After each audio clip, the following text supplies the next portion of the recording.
what has been the most challenging aspect of pivoting so publicly? Yeah, I think I've pivoted. First, it was like high society, then it was like high society and luxury, and then it was like elegance, and then also like elegance and style. And now it's like, I don't know, I'm still figuring it out because I feel like I am pivoting also a bit right now. And that's the thing. I just wish that, pivoting should be like normal or normalized. But I feel like on YouTube, we are so forced to belong to a niche, and I can't stand that. Literally, I'm like, oh, algorithm, I don't like you because you put too much labels. You're not inclusive. We need diversity.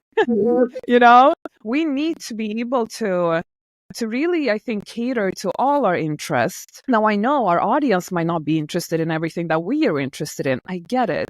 But there should be some more room for that creative outlet to happen, at least. It's interesting because the thing is like you build or you become viral off of something, right? For you, in your case, it was elegance, or you have some of your videos go viral related to dating. And maybe that's how that misconception about you about being a dating coach come in, right? So you go viral, you get in front of all these people, millions of people, and then those people subscribe to you. They watch you for that content. And so in some ways, your feet are held to the fire of like having to deliver now that content in which you went viral for. Did you find that to impact your journey? Yeah.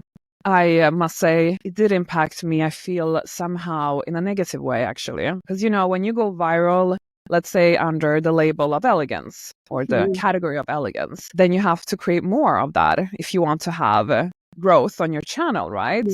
But then elegance might not be the only thing you care about or the only thing you're passionate about. But then you start feeling kind of pressured of, no, but elegance is what seems to be working. I need to create more. And more. Yeah, one mistake that I did, which I think it is an easy mistake that can happen, was that I started to become a bit overly strategic. I started to sacrifice my creativity and what I also wanted to make as content. And so I was just, pushing out the elegance. And then, it's almost like, okay, why do I then complain that people associate me as the elegance expert? Like, I created this, like, like, stop whining, girl. To be honest, Yeah. But I didn't realize kind of the trap that I was making for myself because I wasn't listening to myself, like my authentic self enough. I became a bit too strategic. And to be honest, I think strategy is important on YouTube. I don't think that we should completely neglect it, but I think we have to find a balance between the creativity, personal values, authenticity, and strategy. And I think only that will foster some form of longevity for you, like mental health wise. And right now, I'm very much about kind of mixing up and like figuring things out. So when we spoke about that, I'm currently pivoting. I have no idea what I'm pivoting towards. I don't know. We shall see. I mean, subscribe if you want to find out, So then how do you then decide what you're creating on your channel? Yeah. So, okay. For full background information, I've also worked with a YouTube coach. I know, Erika, you are a YouTube coach. And I think it is very important to invest in a coach. I think it's definitely worth the money. The coach that I was working with, I hired this person right before I had my first viral video, which was in 2019.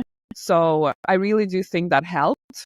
I learned loads. And although I absolutely love the coach that I used to work with, I decided to take a break because I just went too much into strategy, okay? And I needed to take a pause so that I could connect with my authenticity and creativity. So that's just a little background. So right now, I'm really tuning into what is it that I really want to say that I believe my audience needs to know or wants to know. So obviously there is an element where I do incorporate a little bit of strategy, right?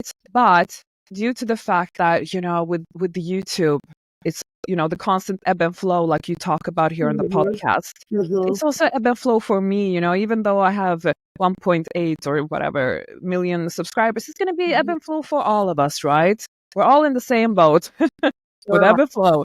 And so in order not to get so disappointed or hung up on the ebbs, I started to really focus on creating meaningful content that means something to me. So if the video does not perform, I don't get so hung up on it, or it doesn't affect me mentally, because I can walk away from having published that video and feel like, you know what? It was important for me to say that. And I got to say that. And even if just, XYZ number of people watched it, that's okay, because it was important for me. And so that's the balance that I'm trying to create right now.